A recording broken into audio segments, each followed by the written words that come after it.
Welcome to Sparking Success with Opalewski. Aaron brings you conversations that spark innovation, cultivate leadership skills, and pave the way for your business success.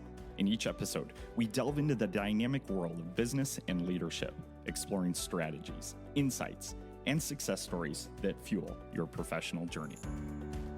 Hey everybody, and welcome to Sparking Success. My name is EJ Swanson and I'm your host. Today on Sparking Success, we have a very special episode for you. We're taking you back to a dynamic webinar where Aaron shares on how to set up talent acquisition strategies for your business. This webinar is cultivated by Ben Green, CEO of Purple Ribbon Seeds. Ben gathers agriculture leaders and business owners from across the country consistently and asked Aaron to share his expertise in this area. So buckle up for an engaging conversation that promises to ignite your passion for success. Here it is. Thanks, Ben. Good talking to you, and thanks for texting me the other week and asking me to do this. Happy to do it. Nice to meet everybody. My name is Aaron Opalewski with Spark Companies.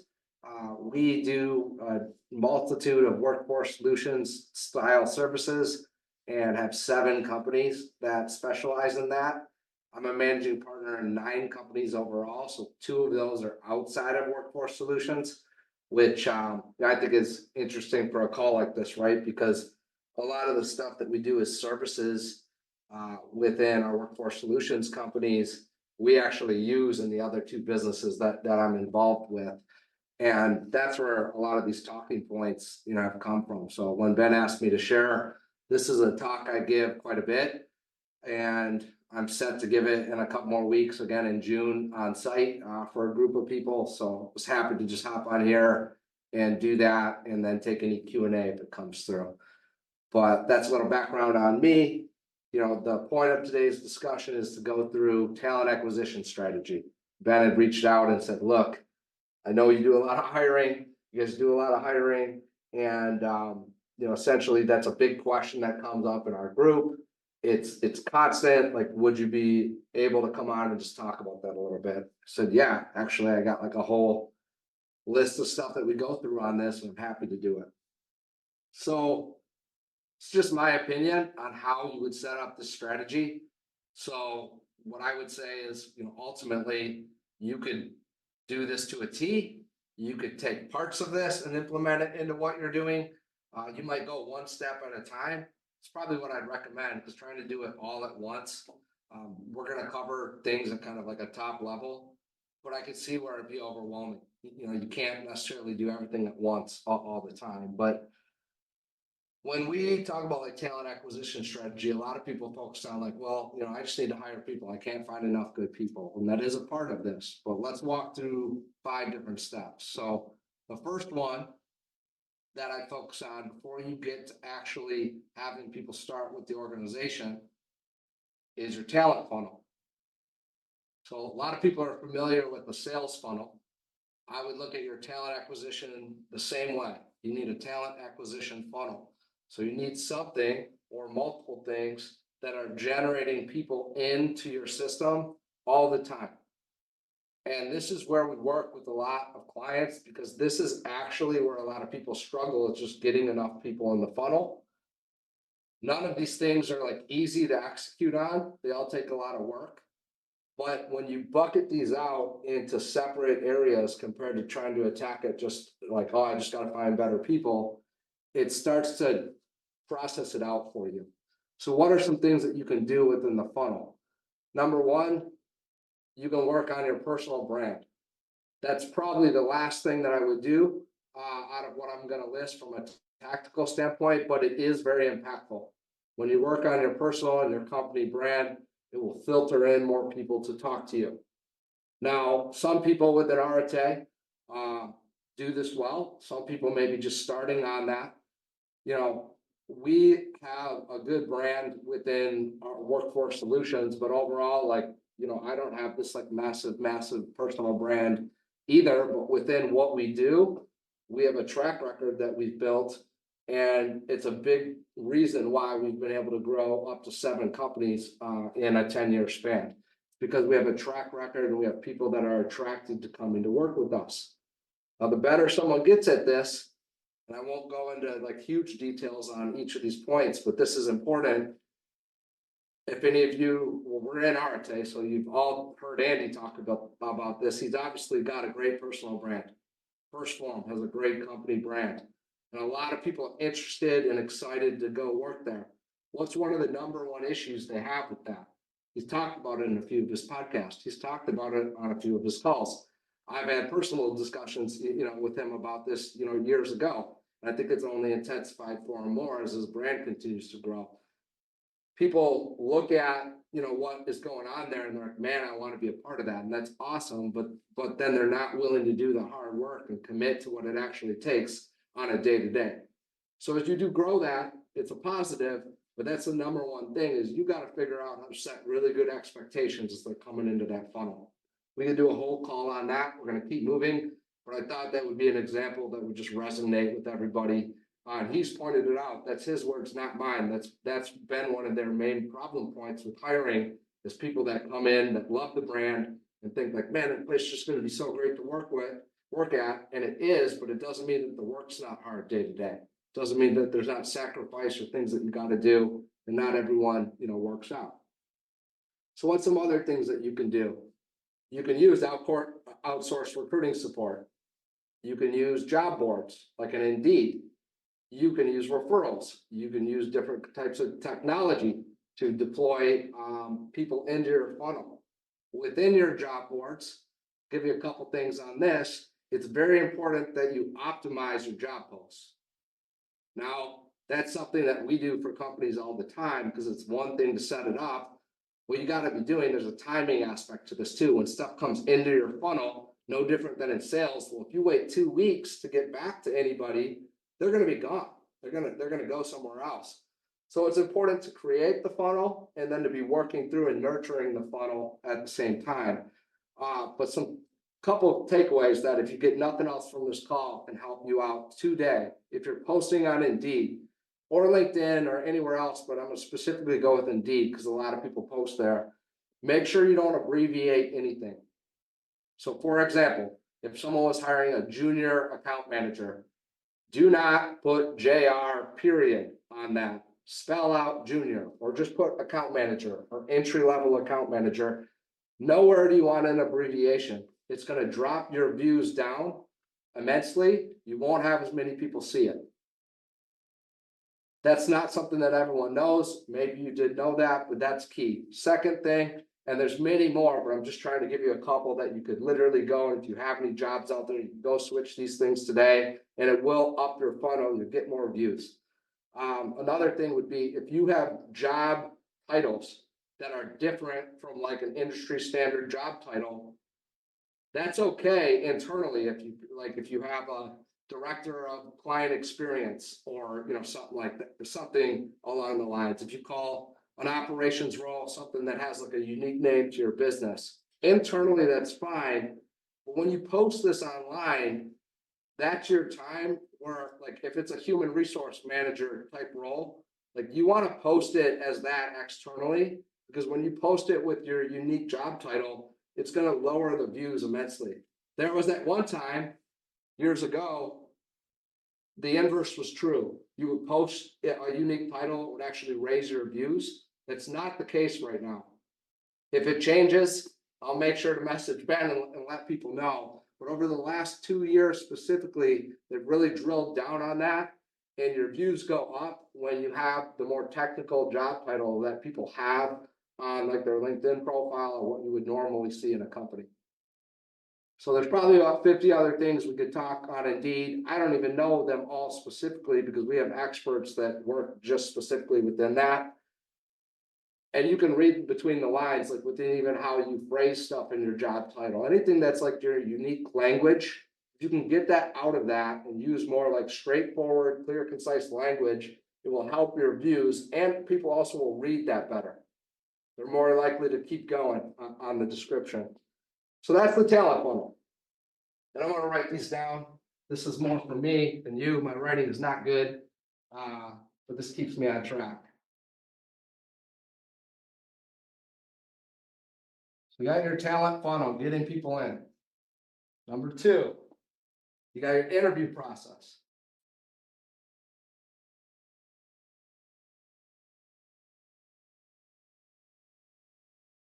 So your interview process is an important thing that a lot of people will do, right? You're going to interview people, but it's what you do in that process. It's how you execute that's important. So a lot of things you can do within different roles. Uh, there's phases to this. I'm going to give an example that we literally just did today. So in one of my businesses that is not in Workforce Solutions, it's a pizza franchise. We have 5 stores in Dayton, Ohio. Jets Pizza. If any of you are in Dayton, Ohio, we'd love to have your business there. It's good pizza. When we took over the stores, we acquired these stores 6 months ago. And we had like 16 or 17 openings at all. Like it was a mess. We had too many openings. We had people working too much overtime. People that were quitting because they were burned out. Couldn't schedule properly. We're having trouble opening some of the stores. Like we inherited a mess when we acquired these stores and that. Maybe that sounds familiar to some of you. Well, what was happening is I went and toured these stores. We took over the stores in July, and I physically went down and toured the stores in September. I asked the store managers one question: how many interviews are you getting a week? And they laughed. Everyone laughed. All 5 store managers just kind of looked at me and chuckled. They're like, a week? We're lucky to have 1 a month. And so I said, okay, so essentially you're telling me anyone that walks through the door, we're hiring. Well, yeah, what questions are we asking them? Well, we basically, if they show up, like, and they say they can work, we're gonna give them a shot. Okay, well, that's why we had 17 open spots. You know, we had a funnel problem that we fixed first. That was phase 1. We did not try and fix this all at once. And actually, we've got Dom, who runs one of our companies day to day, Spark Packaging. They do a lot of our food and beverage style placements. And he is actually running this program for us in these Jets Pizzas down in Dayton, Ohio. And I like to eat my own dog food. Like it works. This stuff works. So we started that phase 1, which is the talent funnel, in September. Or I think we might have actually started in October by the time we started. Well, now we sit here today on February 15th. And for the last, since the beginning of the year, we've held at 1 to 2 openings every week for the last 7 weeks, which is the beginning of 2024. That's a huge improvement. Doesn't mean that there's not room for more improvement or that we have everything perfect within that talent funnel. But what we did is we had no one coming in. We used an outsourced solution and we put stuff into the funnel. We used Indeed. We were posting on Indeed and no one was calling anybody in that business. Well, that's not good, because not only are we not calling anybody, but it's also negative to our brand. Like, oh, we applied and then we never heard back from them. Not good. Well, we all outsourced all that to Dom and his team. And over that period of time, we got that down to an opening here or there. And I think we're still at 2 sitting here today. And that holds pretty standard. And that's been the same for the last 7 weeks. Well, that's big progress. So 1, thank you, Dom. Appreciate that. Very helpful. 2, now we're ready to move on to phase 2 with that group of store managers. We didn't want to throw this all at them at once. That wasn't my strategy. So I thought it would be impactful to share this because I'm showing you where I've deployed it in one of my own businesses, and I'm literally on phone calls on this right now, and I'm on phase 2, which is interview process. And so what we're doing now is we want those store managers asking the same 5 questions. We picked 5. We want uniformity in the job interview process for people that walk through. We also had like paper applications. We're switching to a QR code when they walk in the door. You know, stuff like that. There's some other things that we're putting in place too. But we want the same 5 questions for anyone that's going to be an entry level like crew member, and the same 5 questions for if someone's going to be a driver. So we have 2 sets of questions. Those are the positions that we hire for walk-ins. It's another kind of interview set if someone walks in with experience and we were going to interview them for like an assistant manager or something like that. But in the past, there's no uniformity. So now we're in phase 2 and we're working on our uniformity, which is part of the interview process. So that's one thing. You can set up your interview process however you want. I recommend a 2 to 3 step process. I personally like 3. The 3 is this: you do an initial phone screen with somebody, and that might be off Indeed, right? Where you're getting a general sense for them. We then like having them fill out a survey. Then there's a secondary interview. That is a skills assessment interview. You evaluate them on their skill set. And then a third interview, and it depends on the size of your company. This could be all you. For me, within all our companies, still day to day at the workforce solutions ones, because that's what I work on more day to day, is our workforce solution stuff. I still interview on the final interview, and that's a values style interview. I'm assessing someone for culture, their characteristics, and their values. Now, are they going to be perfect on our core values at that point? Absolutely not. That's our job to guide them and teach them. But I need to see characteristics. I need to see things that show me the potential for them to fit well within our system.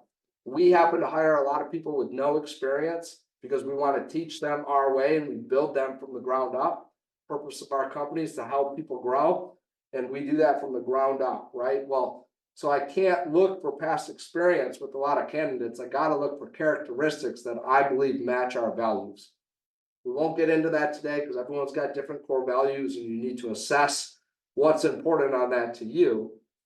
But it's important to me that you do some kind of assessment. Now, if you want to try and mash that into one interview or two, that's okay. We found it more impactful to split those up. Now, within that, our goal is to do all that within a week. So we don't want someone hanging out for a long time. And you do got to assess this. Within our pizza franchises, we don't do 3 interviews for the entry levels.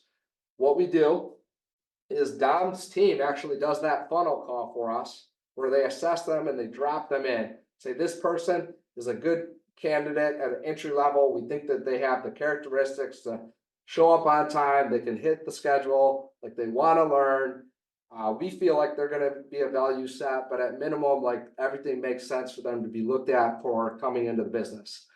Then our store manager does a skills assessment, which in that type of role is pretty light. Like, we're going to teach them how to make pizzas. Okay, cool. And then the third part of that, and it's in the same interview, is they also do some things with 3 core values inside of that business. And I like it that way because it's pretty simple and concise. And that's one of the things that helps them assess that at the same time. Maybe we'll flip that down the road as they get more acclimated to this, but that's the process that we're trying to implement with them now. And literally we're talking to them about that right now. Right now we have our general manager that runs around those stores, and he's doing that as much as we can. So we have that framework, but it's all in the execution, right? And so in order to execute it, we need our store managers and ultimately our assistant managers in those stores to know how to do that. Well, you'll notice I didn't dump all this on them in July when we took over the stores. We're going in phases. We want to see improvements, and we're ready to move on. So those are some things that you can do in the interview process. Third part's your onboarding process. So for onboarding, it's candidate experience. The time basically from when they accept an offer to when they start, which sometimes is the same day, could be a week, could be a 2-week notice, could be longer. You want to be interacting with them. You need multiple touch points within that along the way. So you got to assess what that timeline is, but you want to make sure you're making them feel welcome, that they know what's going to happen when they come in. Like, it sounds like, man, that's like overkill, but right down to like, hey, where do they park? Who should they ask for on the first day? Where should they sit? Is things set up for them? Should they prepare anything up front? Like all this stuff, the more you lay this out and make it really comfortable, because you have someone, depending on the role level, could be a complete life change for their family. It could just be a new role, right? And maybe their first job or something, like whatever it is, people don't naturally like change. It's a big change for them when they're changing jobs. There's parts of that that's uncomfortable. It's our job to create a good candidate experience, a good experience coming in. And so that's a big part of it. How you welcome them. Do you have all their stuff set up? Is there something that welcomes them? Does everyone greet them? Do they shake their hand? Are they taken out to lunch? If you have any swag or anything that just to show them they're part of the team. Some people will ship that out before they start. Like we have it on people's desks their first day. Both work. If you don't have any of the like actual materials to give to someone, Well, I can still make them feel welcome. I can make sure we do the touch points. I can make sure everyone says hello to them in the day, or at least I lead by example on that.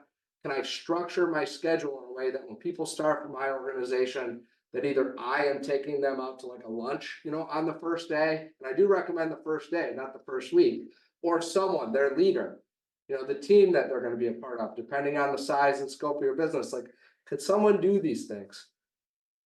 It is a time allocation.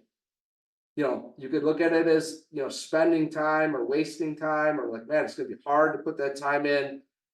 I would challenge everyone to look at that as an investment of your time. You're investing in bringing this person on your business, your baby. You want to do things that help set it up to get the best out of them. And so these are some of the little things, because I don't think it's usually with bad intentions. I mean, I don't think if anyone has bad intentions about someone joining their company, like, they're not going to have a company very long. It's more that we all have a lot of stuff going on. So some thought into how to execute this, and understanding that, like, man, this is a way that I can improve my retention. This is a way I can attract people. I can actually improve my referrals, my reviews. I can just do better, within this if I have this set up well. The second part of onboarding is the training that you do. It's different for every type of job, but I would consider that part of the onboarding. Maybe that's one day, maybe it's a week, maybe it's 2 weeks. We've seen, depending on the role, sometimes it's 3 months. That's pretty long for like an onboarding training. It really becomes more of like a apprenticeship or something at some point. But you got to have that figured out. Do you have a trainer? Do you put them with one person that's really good with inside your business? Is that you right now in your business? But how are they going to be trained? Whatever you can do to not just drop them in and have them go figure it out is going to be helpful to you in retaining people. So I've been there where I was the only one, or we had a handful of people, and it's like, how do we do this? It's really tough. Hey, when we first started out, like, there was times where it was kind of like a sink or swim environment. And there's some positives to that too, because some people come out of that and they might learn some great things. But our retention early on has improved so much by deploying some of this stuff and investing time in setting that up. And it also helps people become more effective sooner. And as your team grows, I think this becomes more important, because part of the training, this takes me right into part 4, training and development. So your training and development, let me write down 3. Come back over here so I can stay on track. Okay, onboarding process. And again, your initial training is part of that, but then you got training and development, which to me is ongoing. The last thing we want is to put someone into our business, do some general training with them, and then, like, that's it. I think we all probably want people to keep improving, getting better, become more effective, help the business grow, make more money. These are all like really important things that we all desperately desire when we hire people. Otherwise, we probably wouldn't hire them. Like, that's why we're hiring, because we see the opportunity to grow. So with training and development, I look at it like, okay, how do you do that? Well, when you're smaller, this is really effective. You get small unit cohesion because you got a couple people on the team and everyone's kind of attached to the hip. And generally, you as the operator of the business are the best producer at that point too, right? So they get really good. They can pick up on a lot of good behaviors. They can also pick up on bad ones, but they're going to see stuff that works within the business if you're an expert within your business. And that works really, really well. So if you have 2, 3, 4, 5 people, I would absolutely use that to your advantage. You want to use that to your advantage. But as you're growing, you hit these different growth points. You go from 5 to 10, you go from 10 to 20. You start to lose that small unit cohesion, and just kind of having people kind of all working together in a circle and doing day-to-day training with like a free-flowing focus of that, like no really actual intention to it, it starts to not work as well. It starts to lose its luster, because you can't be as close to everybody every day. They're not going to see, they might see pockets, but they don't see everything. They don't communicate with you as much. And so you start to lose some of that small unit cohesion, And now it's when some of this other stuff becomes important. So as you're growing, some things that you can do is look at your org chart structure and start to deploy other people to have the responsibility to train people coming in within your business. What you got to be really careful about here is you got to make sure that the people you're doing that with are a core value match. You hope that they might not be your best performer, but they at least have to be capable of teaching like the core fundamental skill sets, and you want them to be some of your best core value people. This is where when we hire people with a good skill set, but we bend on the values, this is where I think, to give you a tangible example of where this starts to bite you, it can bite you at other times too, but it really starts to bite you at this point, because then you're adding people to the organization. They're getting trained how to do some things well, but they're also getting trained to cut some corners and to do things that are adversarial to your core values. Now you just have more people that are adversarial to what you want the company to be. And that's where frustration, confusion, and generally at the same time, if not before or shortly thereafter, a drop in profits, productivity, morale, all come with that too. And I sit here before you today, there's opportunity in that. There's opportunity to grow. Your mindset, your ability to conquer adversity within that, it can push you to new levels of success. I think sometimes we need that. I know I've needed that, where it's like I got to fail on some stuff to realize that we got to make some changes. Well, we'd all like to learn from other people's failures or frameworks that can help us kind of keep moving along and do that as little as possible and just keep succeeding. So what you can do that with an org chart structure and start to do that. Just be careful that you don't just like, okay, well, we got 8 people and we need these 3 people to lead these next 3 people that come in. And well, they're a C- on core values, but that's what we got. So like, let's just roll with it. I would be really careful about deploying that strategy. Inversely, if you have 2 or 3 people that are great core value fits and good fundamentally within their role, and you want to hire a couple more people within that role, I think you got the perfect opportunity to hire, if you had 2 people like that, I'm in a great position to hire at least 2 more people. And then I want to see them hopefully train those people the same way. And then can we do that again? But this kind of, can we do it with 4? And you grow it that way. It's easier said than done, but it is doable. But if you go too fast or you kind of cut corners on that, you can run into some other issues. Okay, some other things that you can do is classroom style trainings. You could do that once a week, once a month, once a quarter. You could do it once a year, but I wouldn't recommend that. I like once a month, and it depends on the size of the team. It depends on your situation. Maybe once a week is right for you. We have a lot of different meetings set up where we talk about stuff on like a weekly cadence. There's daily stand-up meetings, and then we try to do monthly trainings. It's actually something we've grown quite a bit over the last couple of years, and we made some promotions to new roles in the last 6 months. And we've actually realized we're off that cadence of monthly classroom style trainings internally within our workforce solutions companies. And so we're adjusting that right now. We literally just talked about it this Tuesday in our weekly meeting. So these are a flowing thing, right? There's points in your business, maybe due to growth, hopefully due to growth, where they need to be adjusted, tweaked, recalibrated, no different than anything else. Like things require, some TLC, some maintenance and repair, or just, you got to put an emphasis on it. And it's not like you just set it and then never touch it again. Okay. So that's kind of the training side. When I think of development, the number one area on that is I recommend you do one-on-ones with your reports. Well, I like to look at it like the one-on-ones are their meeting. It's not really my meeting. That person come to me with their questions, their, things that are going well, things that they need to work on. If they have issues, if they don't understand something, like it's their meeting.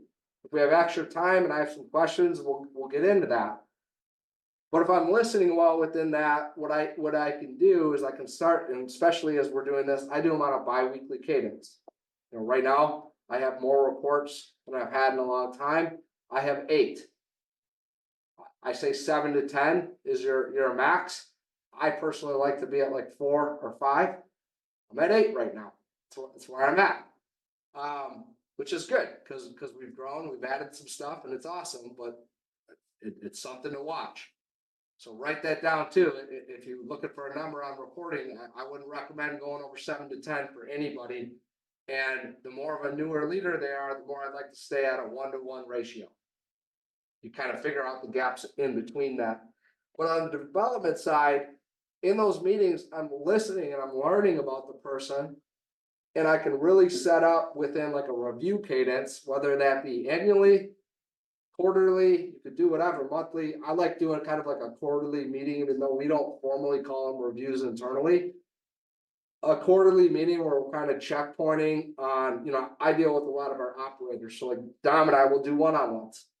And we'll look through numbers monthly. Well, quarterly, we look at more of how we're doing on our mission, for the year. Where are we at for the quarter? And in that meeting, I'm probably going to tie some of that stuff to some of his long-term goals. Like I know some of his long-term goals. I'm not going to share them all on this call. I think that generally is a private thing between you and the people that you're working with. But you want to know what those things are. And I want to be, if I'm going to be a good leader, hopefully I'm pushing what our mission is, what our objectives are going to get us closer to those goals. Not just of the company, but for him personally. Well, I don't learn that without listening, asking questions. You can put together like goal sheet, like different sheets for people and stuff. And I'm not saying that's good or bad. I personally like to do it more at a one-on-one level. Found that to work better and get more honest answers because I don't really just like force someone to put it on paper. I'm just asking them questions and we're determining that as we get to know each other and as our working relationships developing too. So you can do that stuff. Now the fifth thing, and this kind of works in lockstep, is you want to have career paths and career maps. So career paths within a role, like what is the path for the person to grow within your organization? And then the map is an actual visual of that. So we got a career path and a career map. And so for us, what that looks like for us is on our career paths, like I could go, we have like 9 career paths right now. We have a lot. We started with 1, and then that's evolved, over a period of time as we've grown. Well, these career paths, for me, it's all about how people learn. So for me, I'm really good with that. I'm a numbers person. You can show me that, okay, here's this level, here's this number for salary, here's this number for commissions or bonuses or whatever. Hey, and when X happens, when they cross X, that creates Y and they go to this next level. And you just keep going down, down, down. It's just numbers. For me, that clicks for me. That's all I need to see. And you want to have that because you definitely want to have your technical numbers down on like what roles are. You want it clear what your compensation plan is. So it's very important. You can do that other ways. We like to recommend doing that in a career path because it documents it all. And then you're also going to have that where it's got some visual aspects to it. But a career map, and I'm no artist, so I don't make our career maps, other people do, but it literally should look like a roadmap. We like to have them go up, pushing like a visual look at growth, right? How does this grow? Or where does this actually break off and it could go to another path? Like if any of you ever hiked, you hike a trail and there's other paths that break off and go a different direction. And, those can go up too. That's kind of what that looks like, or what I'd explain that as is like, hey, like you could start in this entry level role and then there's this fork in the road where you could go this way or that way, or, maybe there's multiple ways, right? Well, as entrepreneurs, like people like us, like we can see this in our head and visualize it like pretty well. That's probably why we're all here. You hear Ed talk about this a lot, and I completely agree. Well, okay, that is good, and that's why we're here. Well, a big part of how much we can grow is people need to be able to see the vision. They need to be able to see how they fit inside of it. Now, there's other things that I'd recommend with that within the understanding of people's goals and the stuff that we were talking about before. But this is a great way to do that, is have your map, refer to it, point to it. When someone gets promoted, roll it out and show the rest of the team. This is what this person's role was. Here's where they're at now. You know, we have the luxury at this point, because a lot of our people have been promoted within. Our CRO, he started an entry-level recruiting role. Our vice president of operations, she started at the front desk. Our vice president of recruiting was our first intern ever. Our payroll leader started at the front desk. On and on and on and on.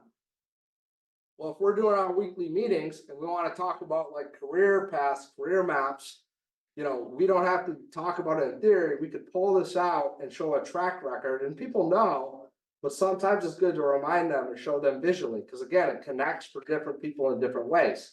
It might connect me just saying that, but when I look at this roadmap out and say, hey, you know, this person started entry level, they started here, and now they're here, you know, on this path.